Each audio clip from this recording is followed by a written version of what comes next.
I was 16 when the police officer showed up at our door. "There's been an accident," he said, his face grim beneath the brim of his hat. My parents had been driving home from their anniversary dinner when a truck driver fell asleep at the wheel. They were pronounced dead at the scene. In an instant, my world imploded. The next few weeks passed in a blur of funeral arrangements, condolences, and the growing realization that I was now alone. That's when Aunt Rebecca stepped in. "Of course Olivia will come live with me," she announced at the reading of the will, her hand gripping my shoulder a little too tightly. "She's family." I'd always had a complicated relationship with my aunt. My father's older sister, Rebecca, had always seemed to resent him, though I never understood why. Growing up, I'd noticed how her smile would tighten whenever Dad talked about his promotion at the architectural firm, or when Mom showed off photos from our family vacations. But she was my only living relative, so I had no choice. The attorney handed me a sealed envelope. "Your parents left this for you to be opened when you turn 18, he explained. "I'll keep it in safekeeping until then." 2 years passed in Aunt Rebecca's spare bedroom. She wasn't cruel, exactly, but there was a coldness to her care. Basic necessities were provided, but little else. When I needed money for a school trip or new clothes, she'd sigh dramatically before reluctantly writing a check. "The insurance money from your parents barely covers your expenses," she'd remind me. "We need to be careful." I never questioned this. I assumed the modest ranch house my parents owned and their middle-class jobs hadn't left much behind. Besides, I was grateful to have a roof over my head, even if it never felt like home. On my 18th birthday, the attorney delivered the envelope as promised. Inside was a letter from my parents and a detailed account statement. "Dearest Olivia," it began in my mother's familiar handwriting. "If you're reading this, something has happened to us. Know that we love you more than anything in this world, and we've tried to prepare for every possibility, including this one." The letter explained that they had set up a trust fund for me when I was born. Years of careful saving, smart investments, and a substantial life insurance policy meant I had nearly $800,000 waiting for me. The money was to be managed by my guardian until I turned 25, with the provision that it could be used for my living expenses, education, and a down payment on a house when I was ready. "We want you to pursue your dreams without financial burden," my father had written. "Your future was always our priority." I stared at the document in shock, then confusion, then growing anger. If there was this much money, why had the past 2 years been so financially strained? Why was I working part-time at a coffee shop to save for college when there was more than enough set aside for my education? That evening, I confronted Aunt Rebecca, letter in hand. "Oh, that," she said dismissively after glancing at the papers. "Your father always was an optimist. Those investments didn't perform nearly as well as he anticipated. And after the funeral costs, estate taxes, and your living expenses, there's hardly anything left." "But the statement shows." "Financial statements can be misleading, Olivia," she interrupted. "Your father never did understand money properly. It's why your mother had to work so hard all those years." Her words stung, but they also rang false. My father had been meticulous with finances, teaching me the value of saving from the time I was old enough to have an allowance. "I'd like to speak with the trustee," I said firmly. "I'm the trustee," she replied with a cold smile. "And frankly, after everything I've done for you, this display of ingratitude is exactly what I would expect. You're just like your father, entitled and financially irresponsible." There it was, that flash of resentment I'd seen directed at my father so many times. But now it was aimed at me. "I want to see the account statements," I insisted. "You'll have full access when you're 25, she snapped. "Until then, be grateful for what you have. Now, I believe you have a shift at the coffee shop." I felt trapped. At 18, newly graduated from high school, and with no resources of my own. What could I do? I had been planning to attend state university, the only school I could afford with my savings and a partial scholarship. My dream school, Westlake College, with its prestigious architecture program, following in my father's footsteps, had accepted me, but the tuition was far beyond my means. Or so I had thought. That night, I couldn't sleep. Something wasn't adding up. I remembered how my aunt had recently renovated her kitchen, replaced her car with a new luxury model, and taken a 3-week European vacation, all while telling me we needed to be careful with money. The next day, instead of going to my shift at the coffee shop, I visited the bank listed on my parents' trust document. The teller couldn't provide account information, but confirmed the trust existed and directed me to the bank's trust department. "I'm sorry, but we can only discuss this with the trustee," the trust officer explained. "I understand," I said, "but can you at least confirm the current trustee? The original document names Rebecca Collins, but I want to make sure that's current." He checked the system. "Yes, Rebecca Collins is the current trustee until you turn 25 or meet other conditions specified in the trust." "What other conditions?" He hesitated, then said, "I really can't say more without the trustee present." I left the bank feeling both frustrated and vindicated. The trust definitely existed, but how could I access it if Aunt Rebecca controlled everything? My break came 3 months later when a piece of mail arrived addressed to trustee of the Collins Family Trust. Aunt Rebecca was out of town on another vacation, and I had been collecting the mail. My hands trembled as I carefully opened the envelope, a quarterly statement from the investment firm managing the trust. The balance was $742,658.91. There had been regular withdrawals over the past 2 years, large ones, but they hadn't gone toward my care. One withdrawal for $45,000 was labeled kitchen remodel. Another for $68,000 was marked Mercedes lease and purchase. The most recent $22,000 was simply noted as European vacation. My aunt had been stealing my inheritance while making me work for minimum wage and telling me I couldn't afford my dream school. I took photos of every page of the statement with my phone, then carefully resealed the envelope and left it in the mail pile. Over the next few days, I gathered more evidence. I found older statements in her home office during her absence. I discovered credit card statements showing purchases far beyond what my aunt's salary as a dental office manager could support. With this evidence in hand, I consulted a legal aid attorney at the university. "This is clear breach of fiduciary duty," the attorney said after reviewing the documents. "As trustee, your aunt has a legal obligation to manage these funds in your best interests, not her own." "What can I do?" "We can petition the court to remove her as trustee and appoint a neutral third party. We can also seek recovery of the misappropriated funds." "How long would that take?" "Months, possibly a year or more." I couldn't wait that long. Fall semester at State University had already started, but I was working full-time instead, trying to save enough for spring enrollment. Meanwhile, Westlake's architecture program, my dream, was moving forward without me. Then I remembered what the trust officer had said. "Until you turn 25 or meet other conditions." What were those conditions? I returned to the attorney who had delivered my parents' letter. "I need to see the full trust document," I told him, "not just the letter they wrote me." He hesitated. "Your aunt, as trustee, would normally be the one to." "My aunt is stealing from the trust," I interrupted, showing him the evidence I gathered. "Please, my parents wanted me to have this money for my education. That's not happening."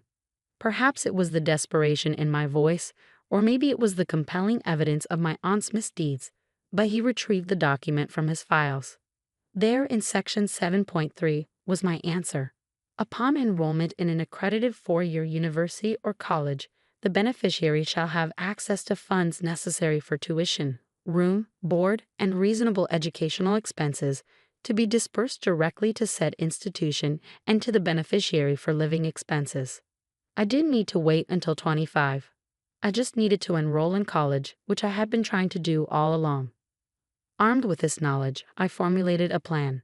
I applied for spring admission to Westlake College, explaining my situation to the admissions office, who agreed to hold my spot from the previous acceptance. Next, I gathered all my evidence, the trust document, the bank statements, the credit card bills, and made multiple copies. I sent one set to the trustee department at the bank with a formal letter requesting enforcement of Section 7.3 and an audit of all previous distributions. Another set went to the attorney who specialized in trusts. A third I kept for myself. Then I waited. The response was swift. Within a week, I received a call from a new trust officer at the bank. "Miss Collins, we've received your documentation and have initiated an investigation," she explained. "In the meantime, we've frozen all distributions from the trust except those explicitly for your education." 2 days later, Aunt Rebecca stormed into the house, face flushed with rage. "What have you done?" she demanded, waving a letter from the bank. The account is frozen. How dare you go behind my back? I stood my ground. I know what you've been doing with my parents' money, the money they saved for my future. I took you in, she shouted. I've clothed you, fed you, given you a home for 2 years, and stolen hundreds of thousands of dollars from me in the process. I replied calmly, money that was meant for my education and start in life. You have no idea what my life was like growing up with your father, she spat. The golden child who got everything while I struggled. He didn't deserve that money, and neither do you. There it was, the resentment laid bare. This had never been about me. It had been about her jealousy toward my father, a grudge carried for decades and now transferred to me.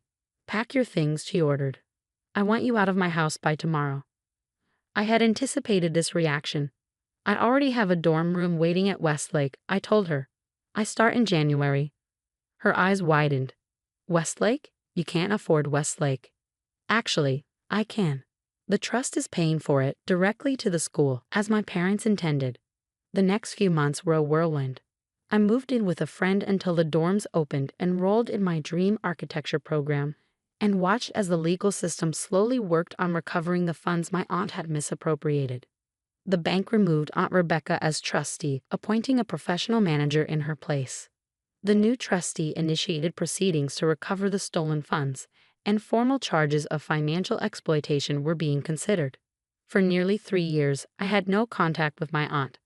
I threw myself into my studies, excelling in the program my father had once dreamed of attending himself, but couldn't afford without the financial planning he'd put in place for me.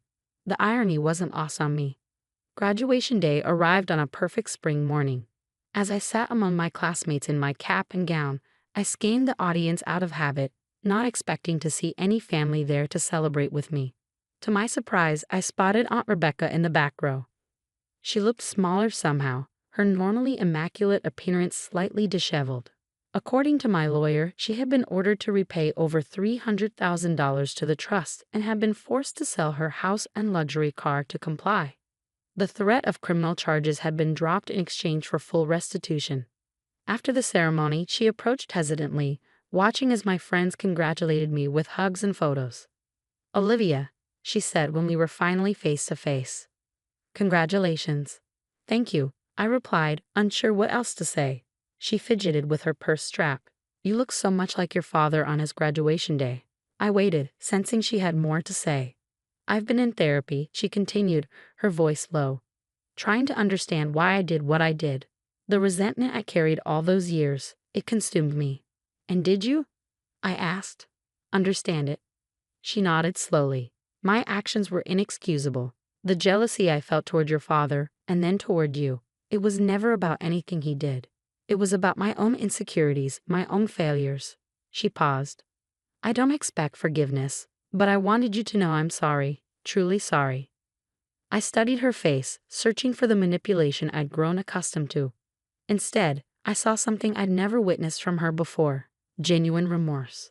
I have something for you, I said, reaching into my graduation gown to retrieve a folder I'd been carrying. She took it with a puzzled expression. Inside was a statement from the trust, showing the full restitution of funds she'd repaid, along with a letter I'd written.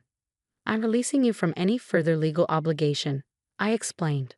The money has been recovered, and I've asked the trustees not to pursue any additional claims. Her eyes filled with tears. Why would you do this? Because carrying anger and resentment only hurts the person holding onto it, I said. My parents taught me that. And despite everything, you're still my family. I wasn't offering a fairy tale reconciliation. Trust, once broken so thoroughly, doesn't mend easily. But I was offering an end to the cycle of resentment that had poisoned our family for too long. What will you do now? She asked, wiping her eyes. I smiled, thinking of the architectural internship awaiting me in Chicago. I'm going to live the life my parents wanted for me, one where I pursue my passions without financial burden. I paused, and I'm going to honor their memory by breaking the cycle of bitterness that you couldn't. It wasn't forgiveness, exactly, but it was freedom for both of us. As I joined my friends for graduation lunch, leaving Aunt Rebecca with a folder containing her release from further obligation, I felt a weight lift from my shoulders. The inheritance my parents had left wasn't just financial. It was their values, their vision for my future, their belief in the person I could become. That was the true legacy, one that could never be stolen. The mahogany conference table gleamed under the soft lights of Preston and Associates law firm as I sat uncomfortably in my second-hand suit. Around me, my extended family was dressed in designer clothes that probably cost more than my monthly rent. My mother wouldn't meet my eyes from across the table, while my father studied his manicured nails with exaggerated boredom. "Let's continue with the reading," Mr. Preston said, adjusting his glasses. "To my grandson, Michael Preston Collins, I leave the old family farmland in Weston County, all 50 acres of it, including the structures thereon." The room fell silent for a moment before my Uncle Robert burst into laughter. 50 acres of nothing. That's perfect. He turned to my father, his brother. "Your boy gets rocks and dirt while my kids get the investment portfolio. Poetic justice, wouldn't you say, Richard?" My father's mouth twitched into a smile. "Well, he always did prefer digging in the dirt to learning the family business." I sat there, trying to maintain my composure as Mr. Preston continued reading, detailing the millions in stocks, bonds, and cash properties that would go to my cousins. By the time he finished, the contrast couldn't have been clearer. Everyone else had received valuable assets while I got land that the family had written off decades ago. As we filed out of the conference room, my cousin James clapped a hand on my shoulder, his Rolex flashing under the lights. "Don't worry, Mike. I'm sure you can sell the property to some developer for enough to pay off your student loans." His sympathy was as fake as his tan. My mother finally approached me in the parking lot, my father trailing reluctantly behind her. "Michael," she began, her voice strained, "you understand why your grandfather did this, don't you? After you rejected the family business to pursue," she paused, waving her hand dismissively, "environmental science, he felt you made your choice." "Mom, I didn't reject anything. I just wanted to." "It doesn't matter now," my father interrupted. The old man made his decision. "Maybe you can sell that worthless land for a few thousand and get yourself started somewhere." I watched them drive away in their luxury SUV, feeling a complicated mix of hurt, anger, and something else I couldn't quite name. Maybe relief. The Collins family fortune had always come with strings attached, strings that felt more like chains the older I got. Grandfather William Collins had built Collins Development from nothing, transforming it into one of the largest commercial real estate developers in the state. The family expectation was clear. Every Collins man would join the business regardless of their interests or talents. I'd broken that tradition by pursuing environmental geology instead. 2 weeks later, I drove out to see my inheritance. The Collins family farmland hadn't been worked in 30 years, not since my great-grandparents had passed away. My grandfather had kept it out of sentiment but considered it worthless compared to the prime urban properties Collins Development specialized in. The narrow gravel road was overgrown, branches scraping against my used Subaru as I made my way to what had once been the main house. The 2-story farmhouse was in better condition than I'd expected, neglected but structurally sound.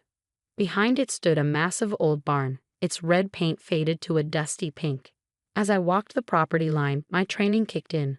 The rolling hills, the specific vegetation patterns, the rock outcroppings visible on the north ridge, they all told a story that my family, with their focus on immediate profits, had never bothered to read.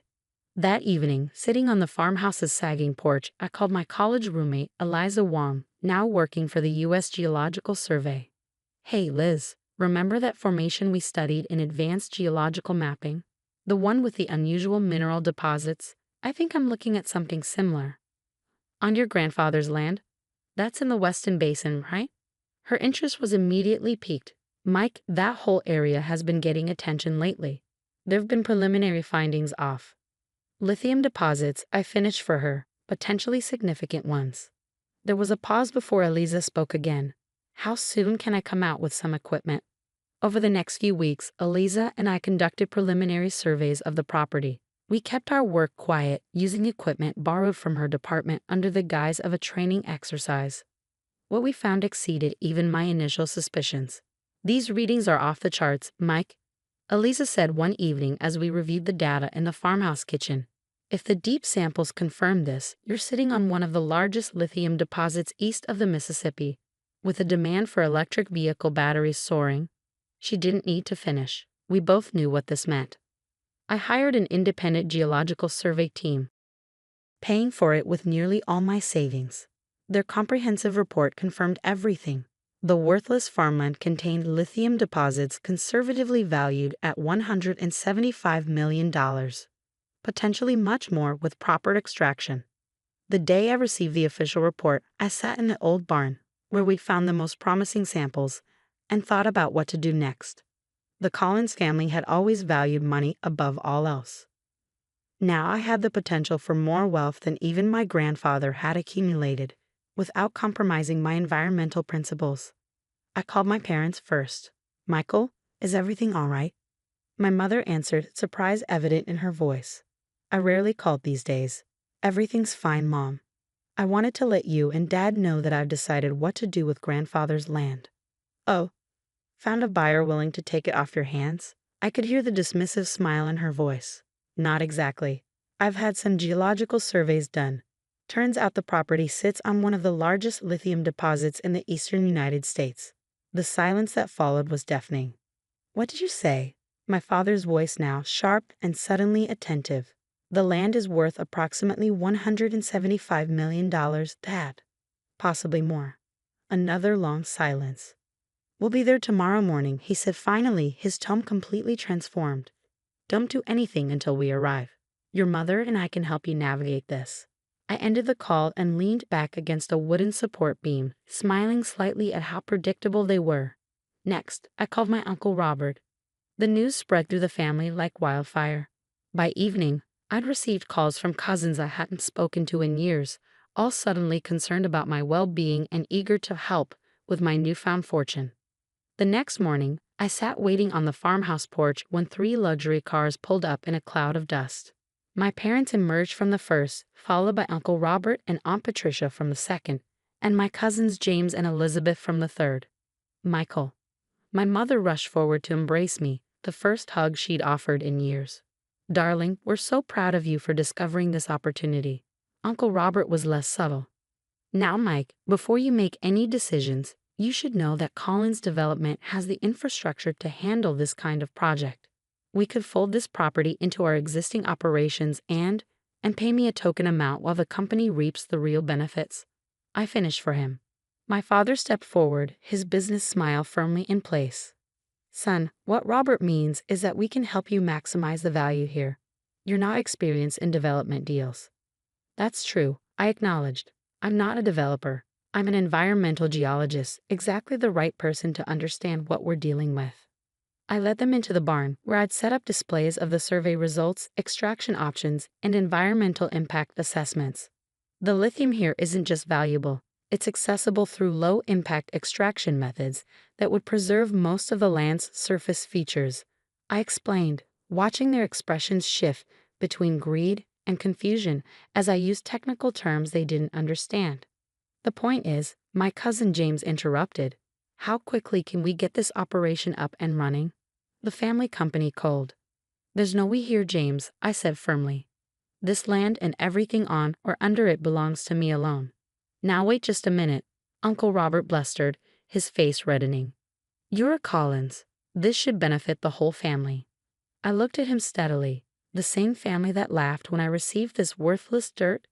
The same family that pushed me away because I chose science over real estate development? "Michael," my mother began, her voice taking on the cajoling tone she used when I was a child. "Family is family. Your grandfather would have wanted." "Grandfather gave everyone else liquid assets and investments," I interrupted. "He gave me this land because he thought it was worthless." He was wrong. My father's patience finally snapped. "Listen to me. You don't have the connections or the know-how to develop this properly. Sign the land over to Collins Development and we'll make you a vice president with a generous compensation package." I smiled. "That's a kind offer, Dad. But I've already partnered with Sustainable Resource Extraction. They're leaders in environmentally responsible mining." The silence that followed was absolute. "You did what?" my father finally managed. "I signed a preliminary agreement yesterday. SRI will handle the extraction using cutting-edge methods that minimize environmental impact. They're offering royalties that will exceed $200 million over the life of the project." "You can't do this," Uncle Robert shouted. "That's Collins family potential you're giving away to strangers." "Actually, I can, and there's more. I handed each of them a folder. These are the incorporation documents for the Collins Environmental Research Foundation. 50% of my proceeds from this project will fund scholarships and research in sustainable resource management. My cousin Elizabeth, always the quickest, flipped through the documents first. This says the foundation will prioritize funding students from rural communities pursuing environmental sciences. That's right, I confirmed. People like me, who might otherwise be pressured into careers that don't align with their values. My father threw his folder down. This is ridiculous. You're throwing away a fortune on charity. No, Dad, I'm investing in the future while still securing my own. The remaining proceeds will make me independently wealthy while supporting work I believe in. You'll regret this, he said coldly. When you change your mind, don't come crawling back. I won't, I assured him. But there is one provision you should be aware of. I pointed to a specific paragraph in the documents. The foundation bylaws include a clause permanently preventing Collins Development or any of its subsidiaries from receiving grants or partnerships. You all made your choice when you decided land was worthless if it couldn't immediately be turned into a strip mall. They left in a storm of threats and recriminations. My mother paused at the door, looking back at me with an expression I couldn't quite read, perhaps a mixture of anger and something like respect. You've become more like your grandfather than you know, she said finally. He would have hated your decision, but admired how you made it. After they left, I walked the property alone, thinking about the future.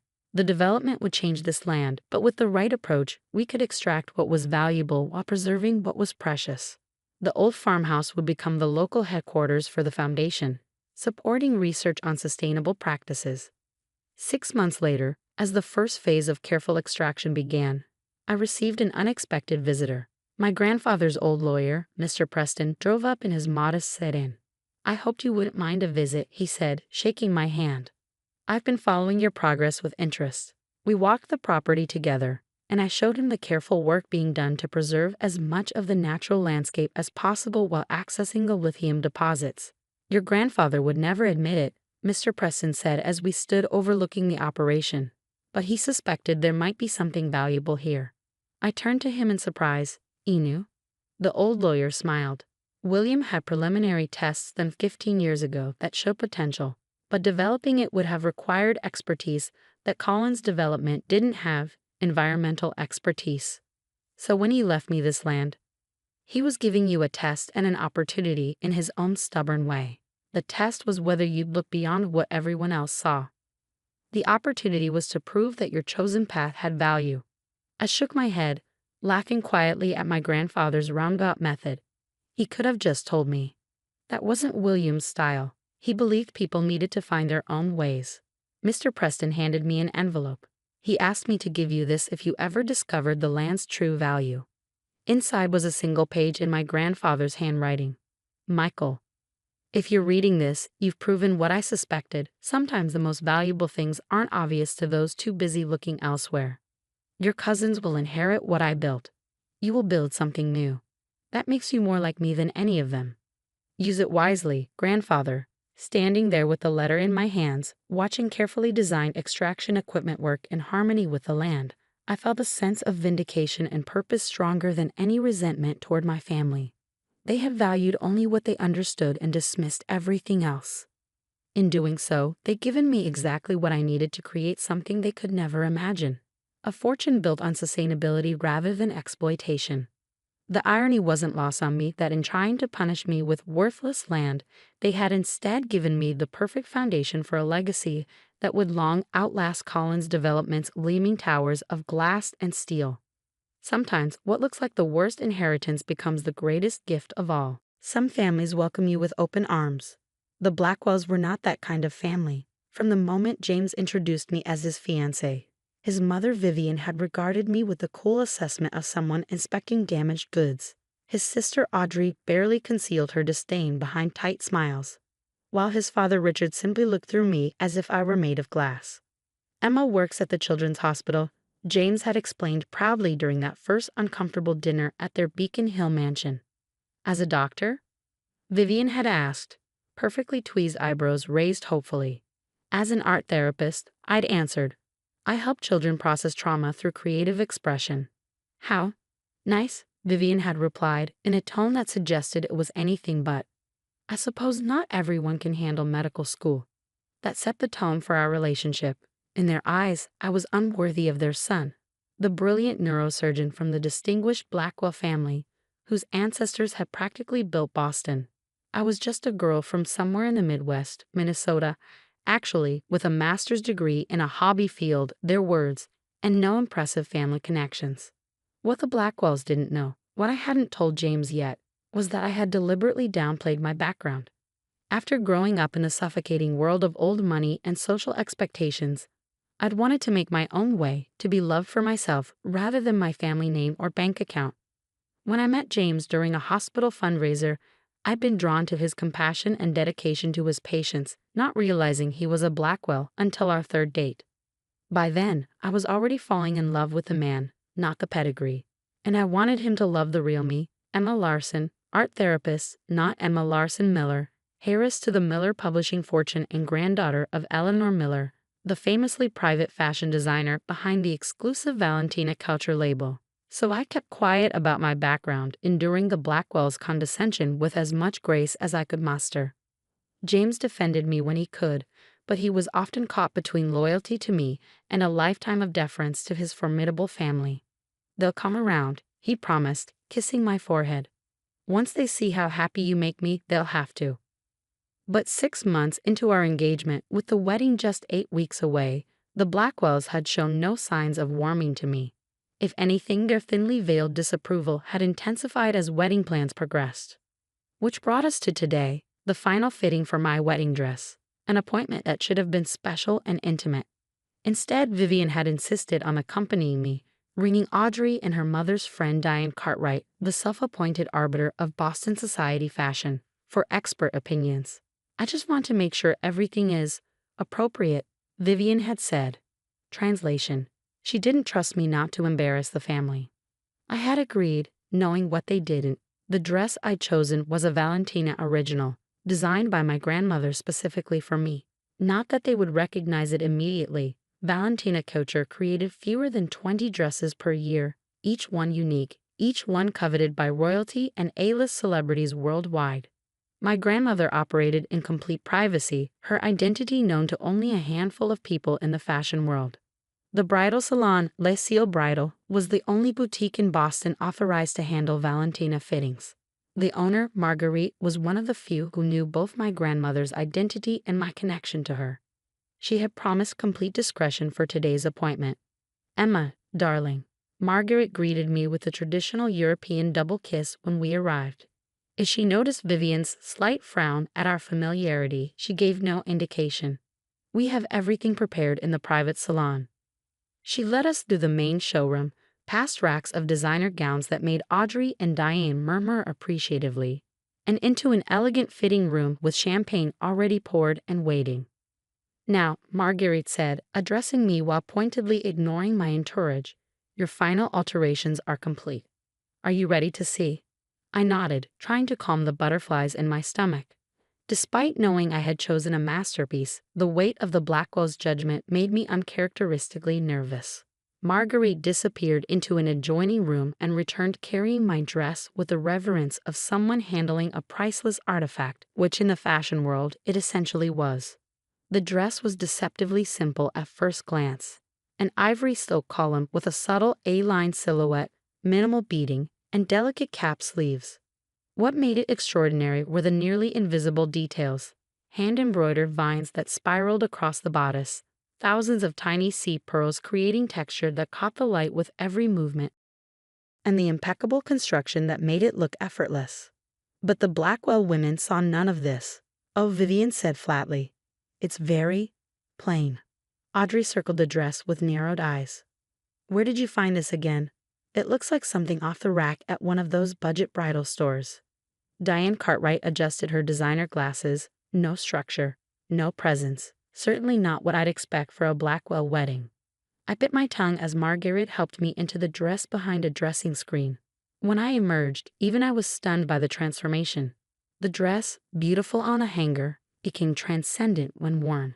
It moved like water, catching light from angles that seemed impossible, the subtle details suddenly harmonizing into something magical.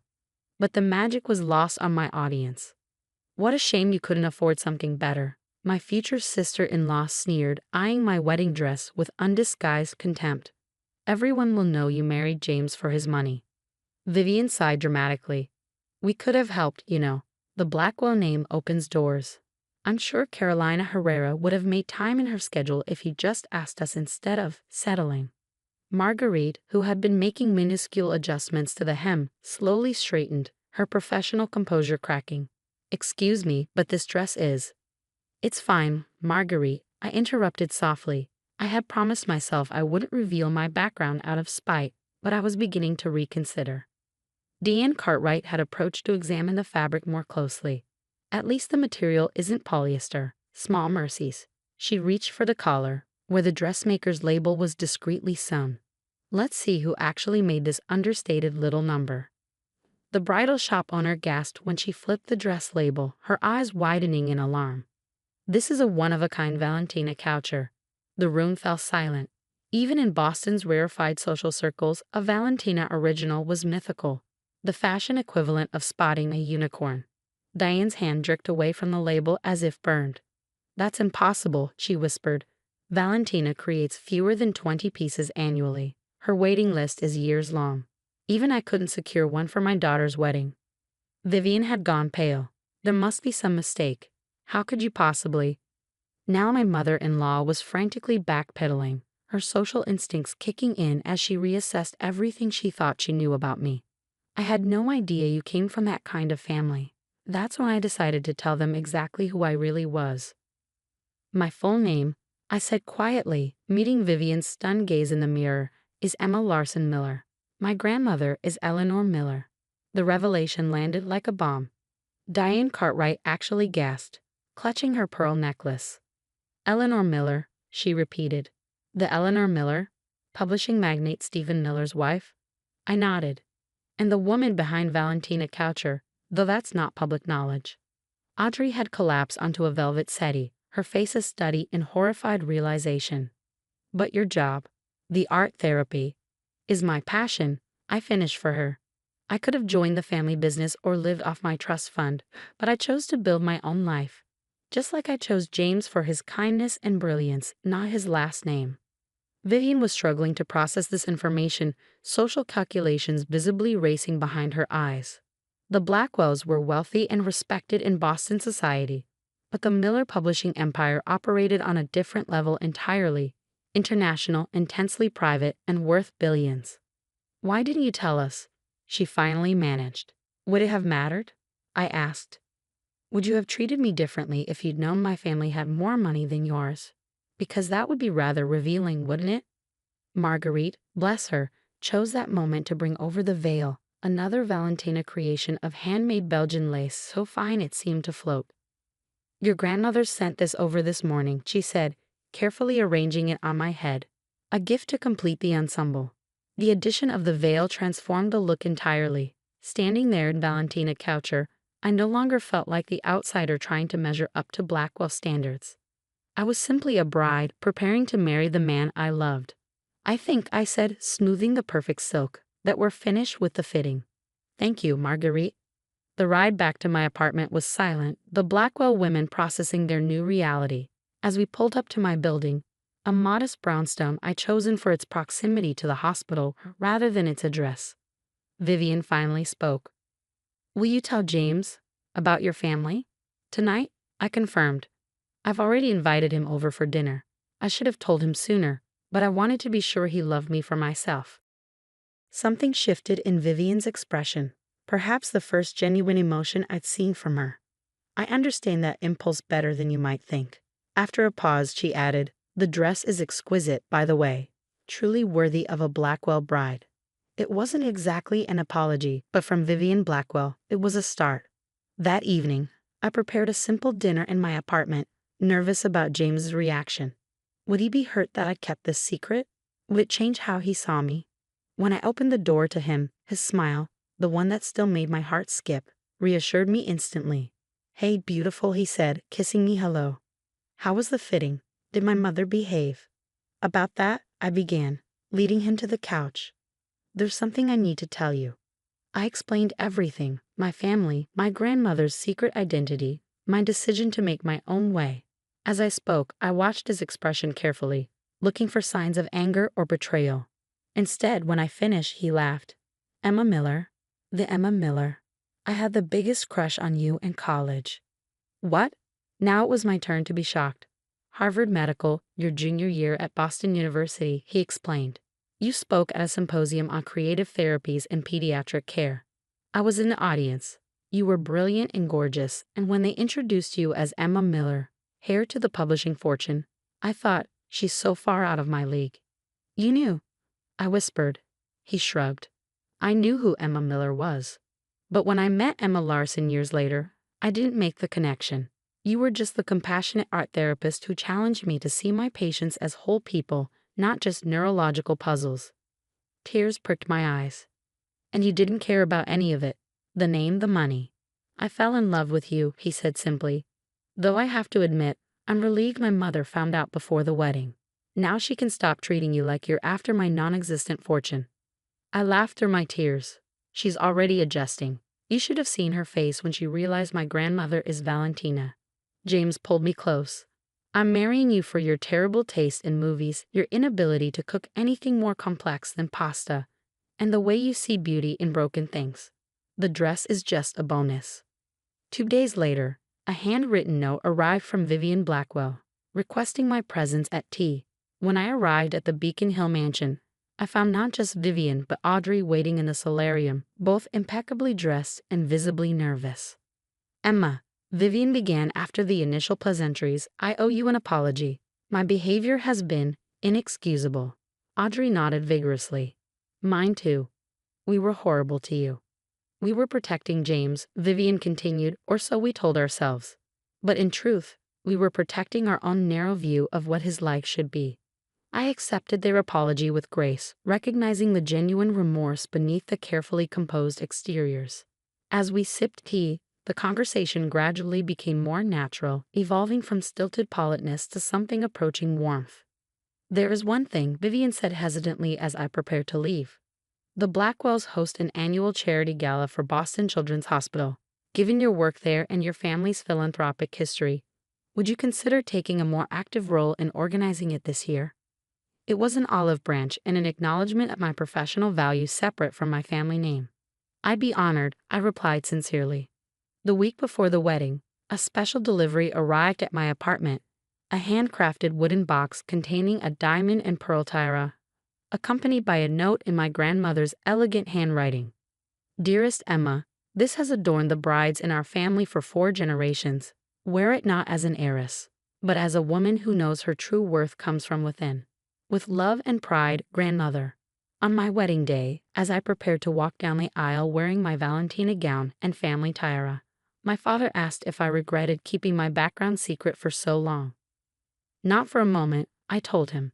"It gave me the chance to find people who value me for who I am, not what I have." "And did you," he asked, "find those people?" I looked toward the altar, where James waited, his eyes shining with love as he saw me. Beyond him sat our guests, colleagues from the hospital who had become dear friends, his family now genuinely welcoming, and even Diane Cartwright looking suitably impressed. "I did," I confirmed. "And for those who couldn't see my worth without a designer label, they're learning that true value isn't about pedigree or price tags. It's about character, compassion, and creating beauty where you find yourself." As I began my walk down the aisle, I caught Vivian Blackwell's eye. She nodded once, a gesture of respect rather than mere social approval. In that moment, I understood that sometimes the most valuable things we can offer each other aren't measured in dollars or designer labels. They're measured in second chances, in the courage to see beyond surfaces, and in the wisdom to recognize that true worth never needs to announce itself. I never planned to become the cupcake queen of the Midwest. Growing up in Millfield, population 8,543, my dreams had always involved leaving, not staying. But life has a way of frosting your plans with unexpected outcomes. After culinary school and 5 grueling years working in high-end Chicago restaurants, I returned to Millfield temporarily, just long enough to help Mom recover from hip surgery. At least that was the plan. Millfield had changed during my absence. The once vibrant Main Street now featured vacant storefronts where family businesses had thrived for generations. The Reynolds hardware store, Jacobson's books, even Myers Diner, all gone, victims of big box stores and online shopping. One rainy Tuesday, feeling restless after Mom fell asleep, I baked a batch of cardamom spiced cupcakes with honey buttercream, a signature recipe I developed in Chicago. The next day, I brought some to Sarah Jenkins, who owned the struggling coffee shop downtown. "These are incredible, Olivia," she said after one bite. "Would you consider selling these here? My customers would go crazy for them." That simple question changed everything. Within a month, I was supplying 3 local businesses with baked goods. Within 3 months, I had rented a tiny storefront, formerly the town's florist, and opened Sweet Revival Bakery. The name reflected my mission, reviving both traditional recipes and Millfield's struggling downtown. I developed cupcakes inspired by regional classics, butter pecan caramel, black raspberry chocolate, and my bestseller, sweet corn cupcakes with blueberry compote filling and honey buttercream. For the first year, Sweet Revival thrived in its small way. Not restaurant in Chicago profitable, but enough to pay the bills and build a loyal following. Local ingredients, nostalgic flavors with modern twists, and genuine connections with customers gave us something the convenience store pastries couldn't match. Then came the announcement: Megamart, the retail behemoth, was developing a small format grocery store directly across from Sweet Revival. The town was divided. Some welcomed the jobs and convenience, others worried about the impact on the few remaining local businesses. My customers were supportive but concerned. "They'll have a full bakery department," warned Ellen Thompson, my Tuesday regular. "With those corporate prices, how will you compete?" I wondered the same thing, especially after Megamart's regional director, Bradley Wilson, stopped by one afternoon. He examined my shop with barely concealed disdain. The mismatched vintage furniture, local art on the walls, and glass cases of admittedly expensive cupcakes. "Quaint operation you have here," he said, declining my offer of a sample. "But let's be realistic. Your little bakery will be bankrupt in 6 months. We're opening across the street and nobody pays $4 for a cupcake in Millfield." I maintained my professional smile, having dealt with plenty of condescending men in restaurant kitchens. "Every business serves its own market, Mr. Wilson. I wish Megamart success with yours." He laughed as he headed toward the door. "When you fail, we'll have an assistant manager position waiting. Someone with your creativity might do well in our corporate structure."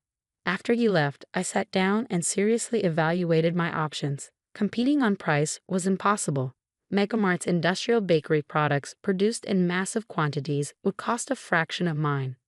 Competing on convenience was equally hopeless against a store with longer hours and one-stop shopping. That night, I called my former chef mentor in Chicago. "They'll destroy me on price and convenience," I explained. "What do I have that they don't?" "Story," Chef Marcus answered without hesitation. "Connection. Authenticity. Corporate chains sell products. You sell experiences connected to people's memories and community. Double down on what makes you different, not what makes you similar." His advice sparked an epiphany. The next day, I implemented what I called the revival strategy. First, I reached out to local farmers, featuring their stories alongside the ingredients they provided. Mrs. Peterson's honey, featured in my best-selling buttercream, came with a small card explaining how her bees pollinated the same orchards that supplied our apples. Second, I introduced a heritage line of baked goods based on recipes from local families. Mrs. Abernathy's cinnamon rolls, created from her grandmother's handwritten recipe, became our Friday special. Mr. Collins' great-grandmother's chocolate cake, adapted from his family's 1897 recipe book, became our signature celebration cake. Third, and most crucially, I invited the community into the process. We hosted monthly recipe contests, weekend baking classes for kids, and Technique Tuesdays where I demonstrated professional methods for home bakers. The strategy required more work but minimal additional costs. The magic happened when Megamart opened with predictable corporate fanfare, balloons, standardized products, and employees who'd been transferred from other locations.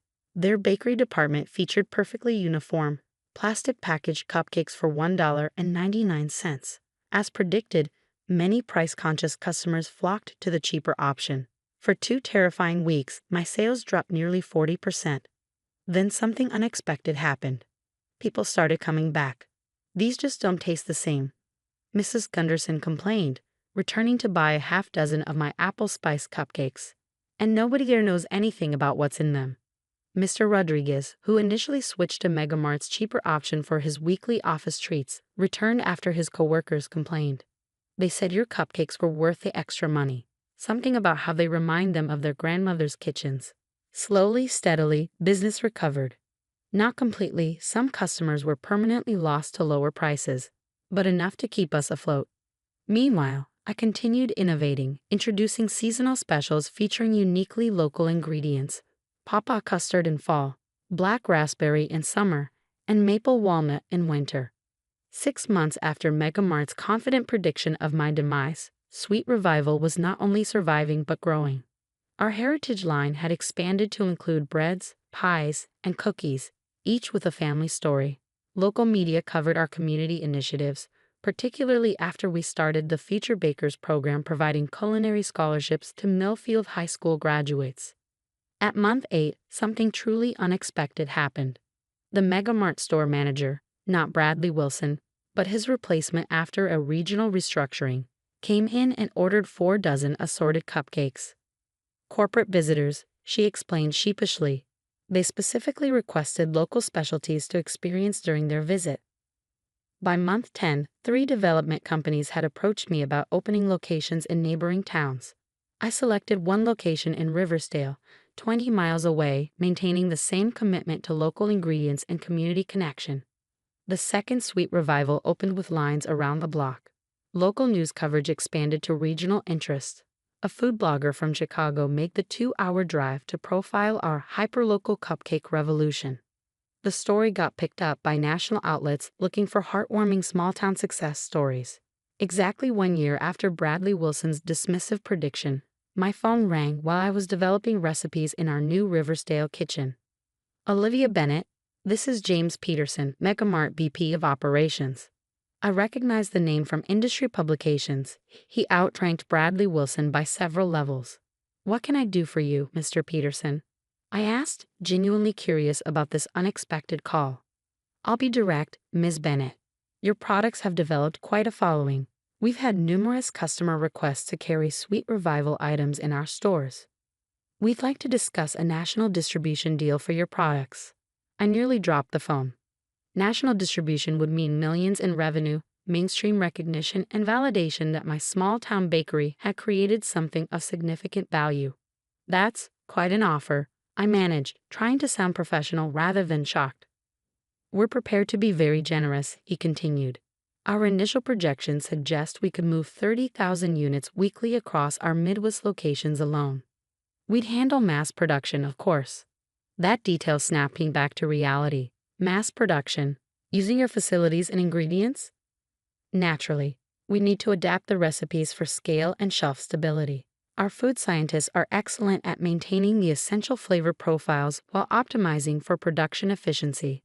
I looked around at the kitchen where Mrs. Peterson's honey sat in glass jars, where Mr. Collins had tearfully watched his great-grandmother's chocolate cake recipe come back to life, where local high school students learned techniques passed down through generations. "Mr. Peterson, I'm listening," I said, choosing my words carefully. "But I need to understand exactly what you're proposing. Would these products still be made with local ingredients? Will they maintain the connection to the family recipes and stories?" His hesitation told me everything. We'd certainly maintain the appearance of artisanal quality. Our marketing department has some excellent ideas for packaging that evokes small-town charm. The appearance of quality evokes small-town charm. Not actually maintaining either. "I appreciate Megamart's interest," I said, "but Sweet Revival's products aren't just about ingredients or recipes. They're about community connection and authentic stories. I'd be happy to discuss a more limited partnership that maintains those values. Perhaps a regional arrangement where we continue production using our methods." "Ms. Bennett," he said, his tone shifting from collaborative to condescending, "you're talking about leaving millions on the table.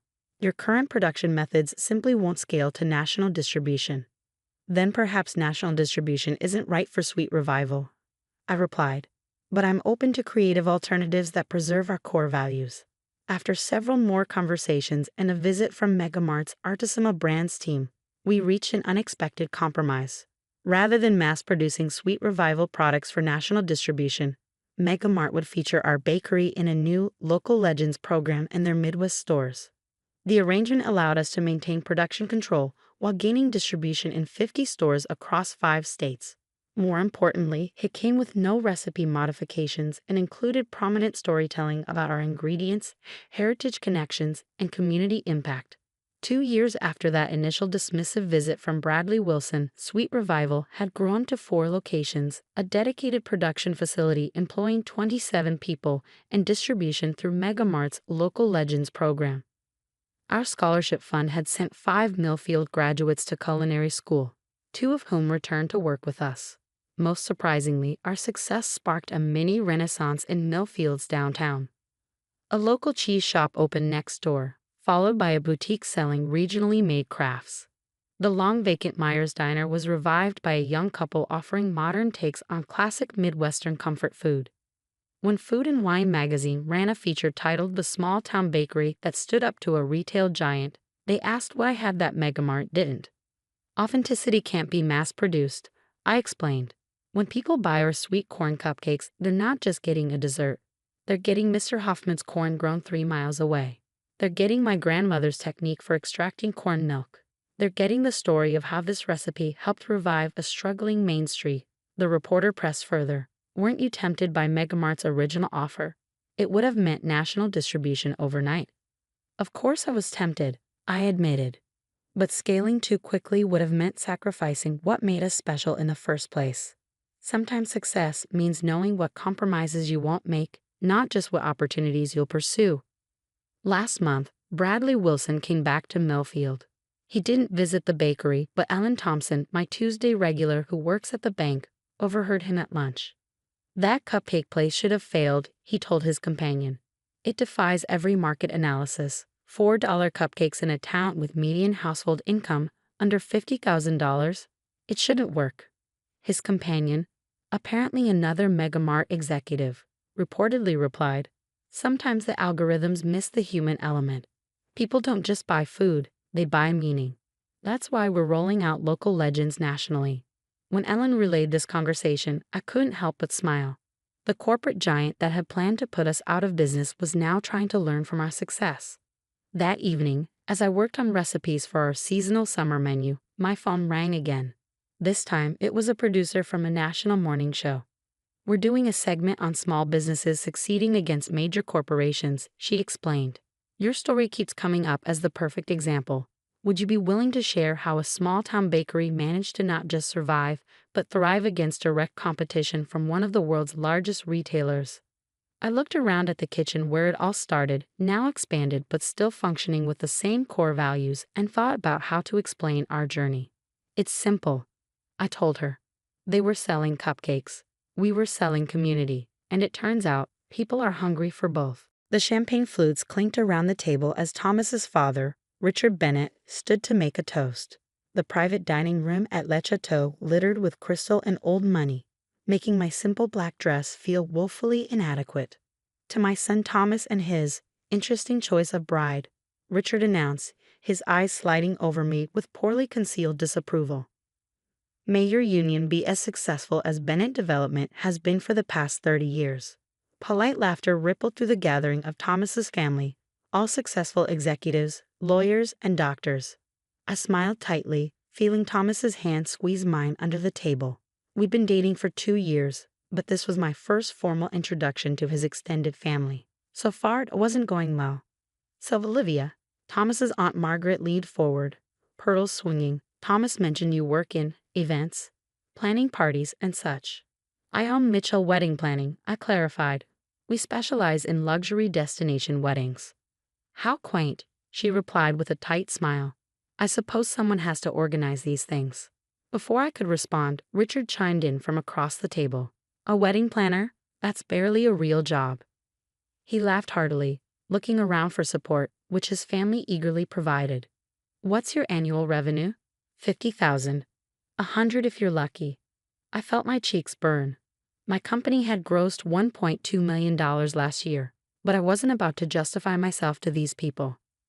Now, Richard, Thomas's mother Elizabeth interjected with a smile that didn't reach her eyes.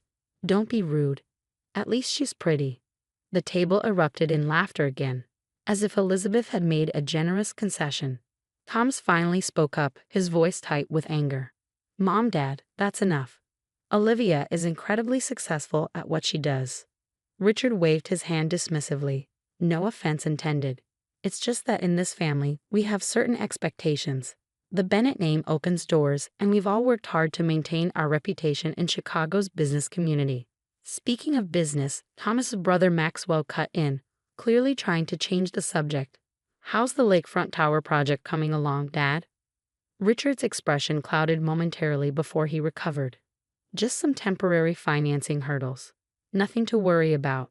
We're meeting with Midwest National next week for the construction loan.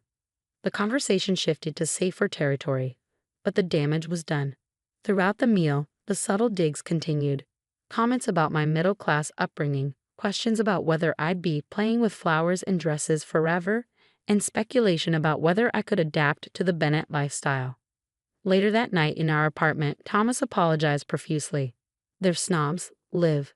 I'm so sorry. Once they get to know you, they'll see how amazing you are. I wasn't so sure. The Bennetts had made it clear they thought Thomas was slumming it with a mere wedding planner. What they didn't know, what almost no one knew, was exactly who Mitchell Wedding Planning's clients were or who my family really was. 3 weeks later, I was in my downtown office reviewing a contract for a Saudi prince's daughter's wedding when my personal phone rang. The caller ID showed Mitchell Financial Holdings. Hi, Dad, I answered, swiveling to look out at the Chicago skyline. Olivia, how's my favorite entrepreneur?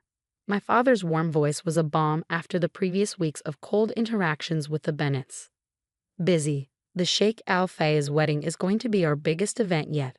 400 guests, 3 days of celebrations. That's my girl. Listen, something interesting crossed my desk today. Bennett Development has applied for an emergency construction loan.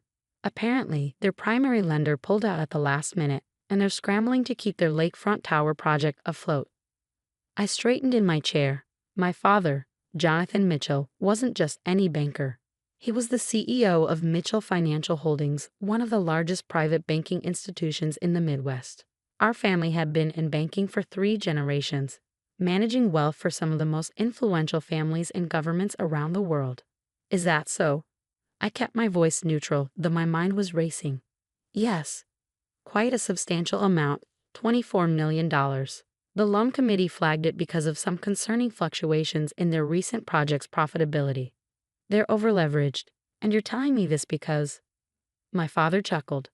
The loan officer noticed your name connected to Thomas Bennett in our family office records. He thought there might be a potential conflict of interest, given your engagement. I twirled a pen between my fingers, thinking, do the Bennetts know who you are? Who we are? Apparently not. Richard Bennett addressed his application to the loan committee with all the confidence of a man who assumes approval is a foregone conclusion. The irony wasn't lost on me. The Bennetts, for all their posturing about family connections and business acumen, had no idea that my father controlled a financial institution with assets exceeding $50 billion. My quaint wedding planning business was simply my passion project, something I'd built from scratch without using the Mitchell name or connections. What are you planning to do about the loan? I asked carefully. That depends. The application has merit, but it's borderline. Their financials show they've been spending lavishly, while their last few projects came in over budget. The committee could go either way. He paused. Though I must say, Richard Bennett's reputation for arrogance precedes him. They're not good people, Dad, I said quietly, remembering the humiliation of that dinner. Thomas is different, but his family. They made it very clear they think I'm beneath them. Another pause. I see. My father's voice had cooled considerably. Then perhaps Mr. Bennett should learn that appearances can be deceiving. 2 days later, my father called again. The loan committee has made their decision. Given the risk factors, Midwest National is declining Bennett Development's application. I felt a complicated mix of emotions. Vindication, certainly, but also concern for Thomas. Will they find financing elsewhere? Possibly, but not quickly and not at favorable rates. Our rejection will raise red flags for other lenders. Richard Bennett made quite a scene when he received the news. Demanded to speak to the bank president. And did he? My father's laugh held an edge. Indeed. I took his call personally. I may have mentioned that our risk assessment was thorough, and that perhaps he should be more careful about dismissing people based on their occupations. Dad, you didn't. I also suggested that if he needed character references in the future, his future daughter-in-law comes from a family with considerable financial expertise. I closed my eyes, imagining Richard Bennett's face as realization dawned. How did he react? Let's just say I don't think you'll have any more problems with the Bennetts underestimating you. Richard's exact words were, Mitchell, as in Mitchell Financial Holdings. The silence afterward was rather satisfying. That evening, Thomas called me, his voice tight with stress. My father wants to have dinner with us tomorrow night. Just you, me, and my parents. He was unusually insistent. The next night found us at the Capitol Grill, a significant step down from Le Chateau, but still upscale. Richard and Elizabeth Bennett were already seated when we arrived. Richard stood immediately, something he hadn't bothered to do at our previous dinner. Olivia, Thomas, thank you for joining us on such short notice. His smile looked painful. Elizabeth was equally transformed, reaching out to squeeze my hand. Lovely to see you again, dear. That's a beautiful dress. Throughout the appetizers, the conversation remained painfully polite, with Richard and Elizabeth asking thoughtful questions about my business and commenting on how entrepreneurial spirit was so admirable. Thomas looked increasingly confused by his parents' behavior. Finally, as our main courses arrived, Richard cleared his throat. Olivia, I believe I owe you an apology. My comments at our last dinner were inappropriate and uninformed. I've recently come to understand that appearances can be deceiving. Elizabeth nodded vigorously. We were terribly rude and we're deeply sorry. Thomas glanced between his parents and me. What's going on here? You two have never apologized for anything in your lives. Richard's smile tightened. Let's just say I've had a humbling business experience recently. Our lakefront project ran into some financing issues. I said neutrally, cutting into my steak. Midwest National declined your loan application. Richard's eyebrows shot up. Yes, how did you? My father mentioned it. Your father, Richard repeated carefully. Jonathan Mitchell. Thomas put down his fork. Wait, Mitchell as in? Mitchell Financial Holdings, I confirmed. My family has been in banking for 3 generations. My great-grandfather founded what became MFH in 1927. The color drained from Elizabeth's face. But your wedding planning business is something I built myself because I love it. Our clients include royal families, tech billionaires, and celebrities who value privacy and discretion. That's why you won't find our portfolio splash across social media. Richard looked like he'd swallowed something sour. So when I said that being a wedding planner is barely a real job, yes, that was unfortunate timing, considering my father was reviewing your loan application the following week. The bank president I spoke with, Richard said slowly. That was your father? I nodded, taking a sip of wine. He mentioned you had a memorable conversation. Thomas was staring at me. Liv, why didn't you tell me who your family was? I turned to him, momentarily concerned. We'd never discussed my family's wealth because it had never seemed important to our relationship. Would it have mattered? Of course not, he said immediately. I could have prepared better for meeting your parents, and I would have warned my family not to act like such entitled jerks. Richard cleared his throat again. About the loan, I don't suppose. The loan decision was made by the committee based on financial considerations, I said firmly. My father doesn't overturn sound business decisions for personal reasons. That said, he mentioned your application had merit, despite some concerning patterns in your recent projects. Hope flickered in Richard's eyes. If you're willing to adjust your business plan to address those concerns and perhaps scale back some of the more extravagant elements of the design, Mitchell Financial might reconsider a modified proposal. That would be extremely generous, Richard said, humility sitting awkwardly on him like an ill-fitting suit. Elizabeth leaned forward. We really are sorry, Olivia. Our behavior was inexcusable. I wasn't entirely convinced of their sincerity, but I was willing to give them a chance, for Thomas's sake. I accept your apology, I said finally, and I hope we can start fresh. But understand this, I'm proud of the business I've built. I don't need the Mitchell name or fortune to validate my work. Thomas reached for my hand under the table, squeezing it supportively. Richard nodded slowly. I'm beginning to see that. And I'm beginning to understand why my son chose you. 6 months later, our wedding took place at the Mitchell family estate outside Chicago. Thanks to my connections and, yes, my wedding planning expertise, it was featured in Vogue as the Society Wedding of the Year. Though most guests had no idea who had actually planned every perfect detail. The Bennetts had been on their best behavior since that dinner, though I occasionally caught glimpses of their true nature slipping through. Richard had secured a modified loan through Mitchell Financial, with stricter oversight and more conservative projections, and the lakefront project was back on track. During the reception, my father found me for a father-daughter dance. Happy? He asked as we swayed to the music. Very, I confirmed. Though I'm still not entirely convinced the Bennetts have changed their minds about me. They're just afraid to show it now. My father smiled. People like Richard Bennett respect power and money above all else. It's not ideal, but it's a start. Give them time to appreciate you for who you are. And if they don't, then they're fools, and Thomas is lucky to have escaped their narrow worldview. He spun me gently. But I think they're learning. Richard called me last week to discuss the possibility of Mitchell Financial handling their corporate banking going forward. He mentioned, and I quote, we could learn a thing or two about business management from the Mitchells. I laughed. That must have cost him. Undoubtedly. My father's expression grew serious. You know, I've always been proud that you insisted on making your own way. Building Mitchell wedding planning from scratch, refusing to use our connections. I needed to know I could do it myself. And you have. Spectacularly.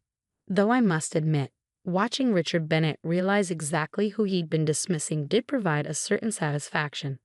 As the dance ended, I looked across the reception to where Thomas was chatting with my mother, his expression animated and genuine.